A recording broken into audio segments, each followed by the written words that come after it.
сестри във вярата. Ние днес включваме този брак и тези обещания важат. Ако вярваш в Бог и вярваш в Христос, на думите, които ще кажете сега, те важат. И те са пазики, те са скъпоценни и те са каквото ще ви доведете, ще доведат през тези времена, когато не виждаш бъдеще, тези обещания, които даваш сега, спомни ги.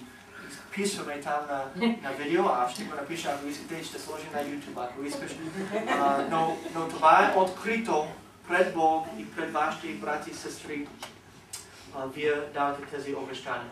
Нека като започнем това, аз ще се моля за тях. Нека да се молим сега. Господи, идваме пред Тебе и с Гошо и с Майя.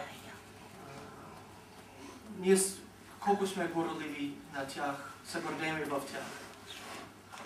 Обърнаха се към Тебе, искат да следват Тебе и показват това с този ден, с тези обещания, които ще вземат сега. Това на тях това е сериозна работа и те се обичат, ние виждаме това се личи. И ние искаме най-хубавото за тях и се молим за това от Тебе.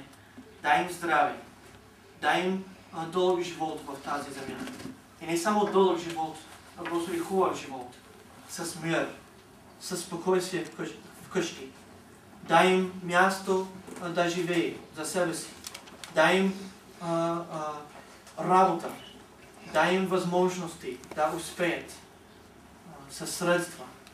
Господи, ние се молим да им дадеш деца, плода на тяхната любов някой ден. Ние се молим те да Гошо да води неговото семейство в Твоето Слово. И като той представлява Бог в дома, нека той да бъде верен на Тебе и верен на Твоето Слово. И благослови Майя, нека тя да подкрепи нейния мъж, нека тя да обича нейния мъж, нека те да се гордеят в един друг. Нека да никой не загубват любовта и чувства, които сега усещат един от друг. Нека любовта им да расте през годините и не да намалява. Нека да ги пазиш от изкушения, да ги пазиш от лоши приятели, да ги пазиш от зло.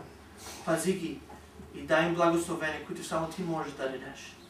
Нека те да знаят, че Ти ги обичаш. Нека те да знаят, че ние ги обичаме.